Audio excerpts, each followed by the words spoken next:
Hi hello welcome to our channel. నేను మీ సిరి. ఈరోజు మనం చెప్పుకోబోయే కథ నువ్వే కావాలని పార్ట్ 55. కథలోకి వెళ్ళే ముందు వీడియోని లైక్ చేసి హైప్ చేయడం మర్చిపోకండి. అలాగే సబ్స్క్రైబ్ బటన్ మీద క్లిక్ చేయండి.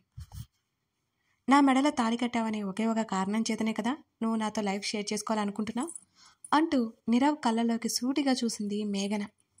ఆమె మాటలకు చిన్నగా నవ్వి లేదు అంటూ ఆమె కళ్ళలోకి చూశాడు నీరవ్. నువ్వు అబద్ధం చెప్తున్నావన్నది మేఘన. లేదు, నేను నీకోసం రావడానికి కారణం నీ వ్యక్తిత్వం అంటున్న నీరవ్ని ఆశ్చర్యంగా చూసింది. అవును, నా గురించి మీ డాడీకి చెప్పడానికి ఒక క్షణం కూడా పట్టదు నీకు. కానీ ఎందుకు చెప్పలేదు? నాకు ఏదో అవుతుందనే కదా. సరే, ఆ విషయం అలా వదిలే. నీ మెడలో ఉంది కదా నేను కట్టిన తాళి. దాన్ని తెంచి పడేయడానికి నీకు ఒక సెకండ్ కూడా పట్టదు.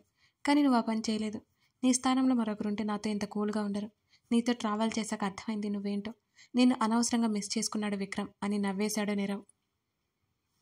అప్పటి వరకు ఏదో ట్రాన్స్లో ఉన్నట్టు అతని మాటలు వింటున్న మేఘన చివరిలో విక్రమ్ టాపిక్ తీసుకురాగానే అతని వంక చాలా కోపంగా చూసింది. వెంటనే బెడ్ మీద నుంచి లేచి వెళ్ళబోతుంటే ఆమె చేతిని పట్టుకుని ఆపేశాడు నీరవ్. వెనక్కి తిరిగి విసుగ్గా చూసింది మేఘన. అరే, మాట్లాడుతుంటేనే ఎక్కడికి వెళ్ళిపోతున్నావు? కూర్చో అని ఆమెని బెడ్ మీద కోలేశాడు నీరవ్. నీరవ్ మాట్లాడడం కొనసాగిస్తూ, ఈ విషయంలో నేను క్లారిటీతో ఉన్నాను. నీతో లైఫ్ షేర్ చేసుకోవడం చాలా హ్యాపీగా ఉంది నాకు. కానీ నువ్వు లేవు. నీకు నా మీద పాజిటివ్ ఫీలింగ్ అస్సలు లేదు. మిస్టేక్ నాది కాబట్టి చాయిస్ నీది. ఇప్పుడు డివోర్స్కి అప్లై చేద్దాం అని నీరవ్ స్వయంగా చెప్తుంటే మేఘన కళ్ళు పెద్దవి చేసి చూసింది. మేఘన ఆలోచిస్తుంది. ఏం చెప్పాలో అతనికి అర్థం కానట్టుగా. నువ్వు ఎలాగో అంటే అలా చేద్దాం మేఘన. నీ నిర్ణయం నేను కాదు అన్నా. ఆల్రెడీ ఒకసారి లవ్ ఫెయిల్యూర్ జరిగింది. ఈసారి కూడా అంతే అనుకుంటాను. నా లైఫ్లో లవ్ అనే వర్డ్స్కి ప్లేసే లేదు.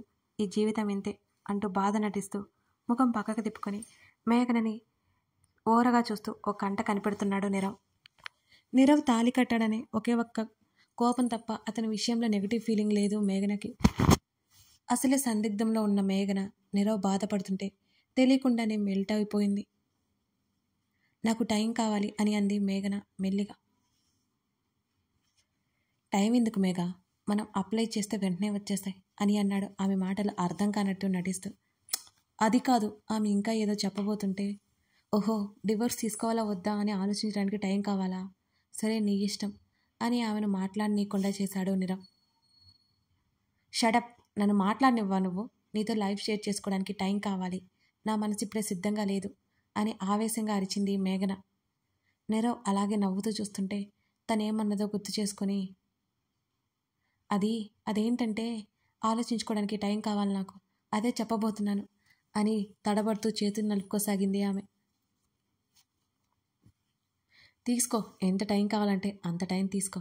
అయితే ఇప్పటినుంచి పాజిటివ్గా థింక్ చేయి నా గురించి, ఓకేనా? నీకు ఇష్టమైతే మనం ముందుకు వెళ్దాం, లేకపోతే డివోర్స్ అప్లై చేద్దాం అని కూల్గా చెప్పి బెడ్ మీద వాలిపోయాడు నీరవ్. నువ్వు చెప్పిందంతా అబద్ధం కదా?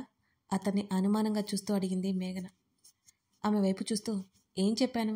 ఏమి అబద్ధం అని ఆలోచిస్తున్నట్టుగా ముఖం పెట్టాడు నీరవ్. నా మీద నీకు ఫీలింగ్స్ ఉన్నాయని చెప్పేది అబద్ధం అంటే అలా ఉంటే నీలా ఉండరు అని ముఖం తిప్పుకుంది మేఘన. ఇప్పుడే కదా నా గురించి పాజిటివ్గా థింక్ చేస్తానని మళ్ళీ నెగిటివ్గా థింక్ చేస్తున్నావు. నా ఫేసే అంతా, ఎంత ఏడ్చినా ఎంత బాధపడినా గ్లామర్ పోదు. హ్యాండ్సమ్గా ఉంటాను కదా, ఐ రైట్? ఫోజ్ కొడుతూ తల కింద చేతులు పెట్టుకున్నాడు నీరవ్. అతను మాట్లాడిన మాటలకి నవ్వొచ్చింది.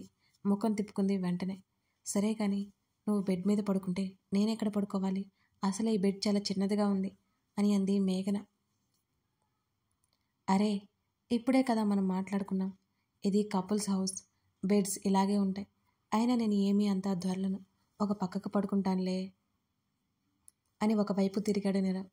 నువ్వు దొరలవు సరే, నేను నిద్రలో బెడ్ అంతా రౌండ్ కొడతాను కదా. అసలే కాళ్ళు చేతులు వేసే అలవాటు ఉంది నాకు అని కంగారు పడిపోతూ ఇద్దరి మధ్యలో ఏదైనా పెట్టడానికి అన్నట్టు వెతికింది మేఘన. అక్కడ రెండు దిండులు ఉన్నాయి. బెడ్ ఈ చివరికి జరిగి పడుకుంది ఆమె. ఇక్కడ మేఘన చాలా తెలివైనది అన్నాడు విక్రమ్. ఈ తింగరి అప్పుడే కరిగిపోయింది. నా తింగరదిలే, నేనంటే కుచ్ హోతా హై. ఎంత క్యూట్గా ఎక్స్ప్రెషన్ ఇస్తుందో. త్వరగా నన్ను యాక్సెప్ట్ చేయి బేబీ. నీ కలర్, నీ అందం, బాబోయ్ నా వల్ల కావట్లేదు నీకు దూరంగా ఉండడం అనుకుంటూ అష్ట కష్టాలు పడుతూ నిద్రకు ఉపక్రమించాడు నీరవ్ మేఘననే చూస్తూ. మేఘన కూడా నిద్రలోకి జారుకుంది వెంటనే. విష్ణుమూర్తి ఫోజు పెట్టి బెడ్ మీద పడుకుని అప్పుడే స్నానం చేసి బాత్రూమ్ నుంచి వచ్చిన అశోక వైపు చూపు తిప్పాడు విక్రమ్. వచ్చిరన్నట్టు చీర కట్టుకుని ముడి వేసిన జడను కిందకనేసి బొట్టు పెట్టుకుంది ఆమె. దీనికి రాని చీర కట్టుతో చంపేస్తుందిరా బాబు అంటూ వెల్లెలకలా తిరిగి పడిపోయాడు విక్రమ్. బావా, మన పెళ్లి రోజున కొత్త వాళ్ళకి తెలియదు కదా అని అడిగింది అశోక. అవునే, తెలియదు వాళ్ళకి. నువ్వు మేఘన దగ్గర వెళ్ళినప్పుడు అమ్మ కాల్ చేస్తుంది అన్నాడు విక్రమ్. అవునా, నాకు చెప్పలేదు నువ్వు అంటూ ఫోన్ కోసం వెళుతుంటే, అమ్మ మహాతల్లి, నువ్వు ఇప్పుడు కానీ మా అమ్మతో ముచ్చట్లు స్టార్ట్ చేసావంటే అది రేపటి వరకు తెగవు. నమస్కారమే నీకు, రేపు పగలు మాట్లాడుకోవే అని దండం పెట్టేశాడు విక్కీ. పో బావా, నీకన్నీ వెటకారమే. అత్త నాతో మాట్లాడాలి అనుకుంటే నేను మాట్లాడితే నీకేమైంది? అయినా అత్త కోడల మధ్యలో దూరిపోవడానికి రెడీగా ఉంటావు బావా నువ్వు అని ముఖం చిన్నబుచ్చుకొని మాట్లాడింది అశోక. నీ ఓవర్ యాక్షన్ ఆపవే బాబు. మా అమ్మ వయసు ఏంటి, నీ వయసు ఏంటి? కొంచెం నీ వయసు వాళ్ళతో ఫ్రెండ్షిప్ చేయి, బుర్ర పెరుగుతుంది అని విసుగ్గా చెప్పాడు విక్రమ్. మూతి తిప్పి డ్రెస్సింగ్ టేబుల్ మిర్రర్ దగ్గరికి వెళ్ళింది అశోక. బావా, రూమ్లో వాటర్ అయిపోయినట్టున్నాయి, తీసుకురావా అని అడిగింది ఆమె. సరే అంటూ విక్రమ్ లేచి వెళ్ళిపోయాడు. అశోక అద్దం ముందు నిలబడి చేతులకు బాడీ లోషన్ అప్లై చేసుకుంటుంది. వెనుక గది అంతా అడవిలా మారిపోతూ ఆమెకి అద్దంలో కనిపించింది ఆ దృశ్యం. భయపడుతూ వెనక్కి తిరిగి చూసింది అశోక. అదంతా ఒక పెద్ద అడవిలా మారిపోయింది. ఒళ్ళంతా చెమటలు పట్టేశాయి. ఆ గది అంతా కలియ చూసిన అడవి కనిపిస్తోంది. ఆమె చేతిలో ఉన్న బాడీ లోషన్ కింద పడిపోయింది. ఏవో అరుపులు, శబ్దాలు వినిపిస్తుంటే గట్టిగా చెవులు మూసుకుంది. ఎటు వెళ్లాలో కూడా తెలియడం లేదు. కనుచూపు మేర చీకటి కనబడుతోంది ఆమె కనులకి. భయంతో కళ్ళు తిరిగిపోతున్నాయి అశోకకి. కళ్ళు తెరవాలి అంటేనే ఆమెకు భయం వేస్తుంది. అంత చీకటిగా ఉంది అక్కడ. అశు అంటూ అశోక భుజం మీద చేయి వేశాడు విక్రమ్. ఇంకా గట్టిగా కళ్ళు మూసుకుని అరిచింది అశోక. అశు, ఏమైంది? ఆమె భుజాలు పట్టి కదిపాడు విక్రమ్. మెల్లిగా కళ్ళు తెరిచి చూసిన ఆమెకి విక్రమ్ కనిపించాడు తన ఎదురుగా. తన బావ కనిపించగానే ఏమాత్రం ఆలస్యం చేయకుండా విక్రమ్ని గట్టిగా హత్తుకుంది అశోక. బావా అంటూ అతనిలో ఒదిగిపోతుంటే, భయపడ్డావా అని అడిగాడు విక్రమ్, చీకటంటే భయం అనే విషయం అతను గుర్తు చేసుకుంటూ. అని విక్రమ్కి జరిగింది చెప్పలేకపోయింది. ఆమెకు అదంతా ఎందుకలా అనిపిస్తుందో తెలియట్లేదు. ఊరికి వెళ్ళిన తర్వాత తన అత్తతో చెప్పాలి అనుకుంది ఆ విషయాన్ని. ఇదిగో వాటర్ తాగు అని బాటిల్ చేతికి అందించాడు విక్రమ్. అతనికి దూరం జరిగి మంచినీళ్ళు బాటిల్ తాగి వాటర్ తాగి బాటిల్ని టేబుల్ మీద పెట్టేసింది. భయపడుకుంటూ ఆమె వెన్ను నిమిరాడు విక్రమ్. అతని భుజం మీద వాలిపోయింది అశోక. ఆమె ఈ మధ్య ఎందుకలా అంతలా భయపడుతుందో అని ఆలోచిస్తున్నాడు విక్రమ్. అతని ఆలోచనలు అర్థమై అతన్ని కూడా కంగారు పడడం ఇష్టం లేక బావా అని అతన్ని పిలిచింది. ఆమె వైపు తల తిప్పి చూశాడు. చీర ఎలా ఉంది, బాగానే కట్టుకున్నానా అని అడిగింది. బాగానే ఉంది అని అన్నాడు. అబద్ధం చెప్పకు బావా, నేను అసలు సరిగ్గానే కట్టుకోనే లేదు. నువ్వు బాగుంది అంటున్నావు, నేను ఎలా నమ్మాలి నీ మాటలు అని అతని వైపు చూస్తూ అడిగింది అశోక. బాగా కట్టుకున్నావు అంటే చూడ్డానికి బాగుంది అని కాదే, నాకు చాలా కంఫర్ట్గా ఉంది ఇలా కట్టుకుంటే అంటూ ఆమె నడుము మీదకి మెల్లిగా చేతిని తీసుకెళ్లాడు విక్రమ్. చీర వైపు ఒకవైపు కారిపోతుంటే సరిచేసుకోవడమే సరిపోయింది అశోకకి.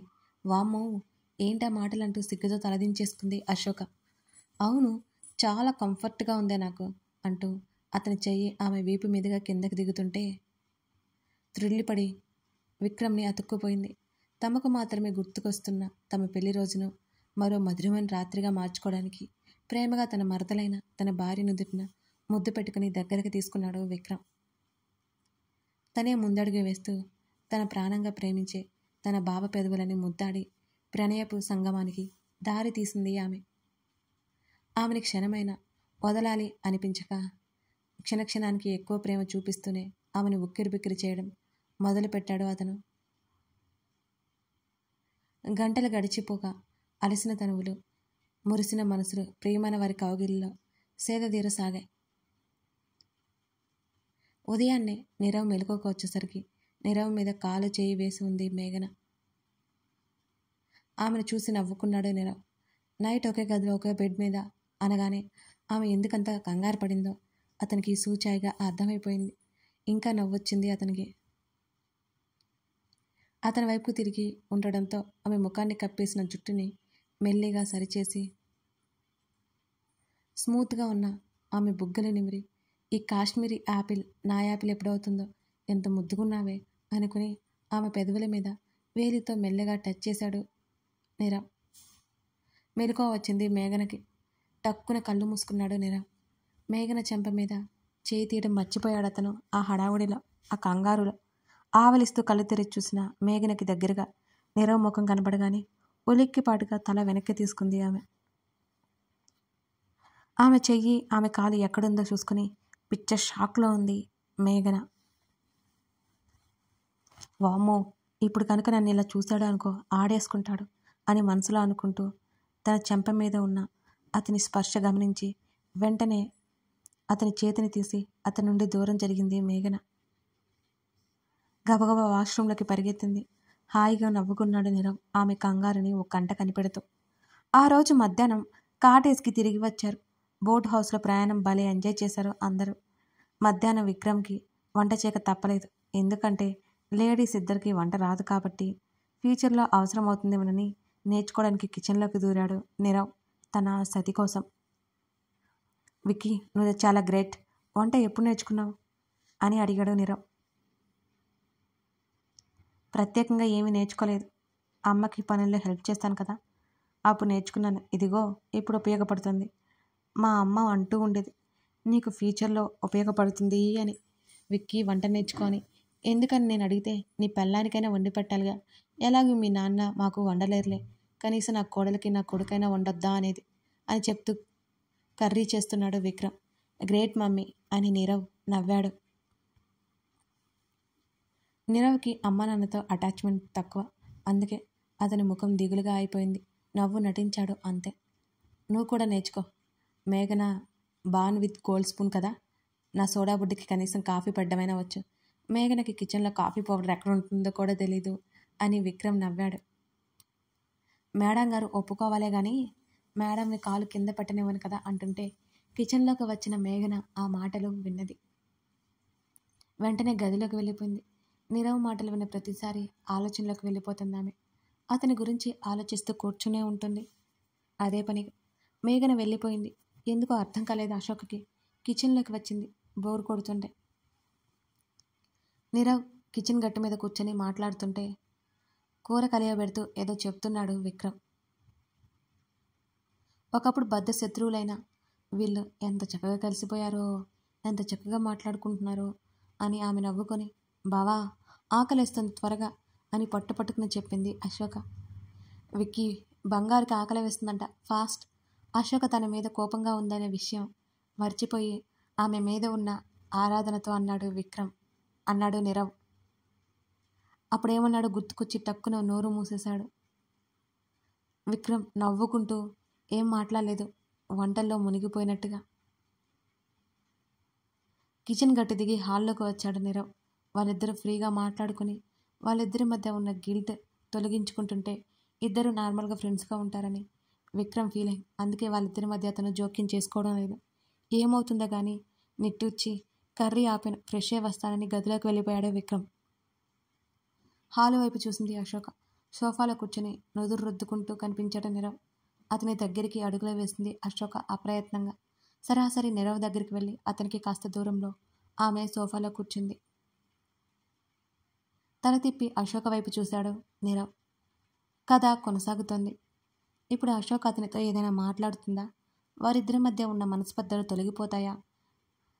అశోక్ని అంతగా ఇష్టపడుతున్న నీరవ్కి ఆమె కనీసం ఫ్రెండ్గా అయినా ఉండగలదా? ఇవన్నీ తెలియాలంటే ముందు ఈ సిరీస్ని చూడాల్సిందే. మీకు ఈ అందరికీ కథ నచ్చిందని అనుకుంటున్నాను. ఈ సిరీస్ ఎలా ఉందో కామెంట్స్లో చెప్పడం మర్చిపోకండి.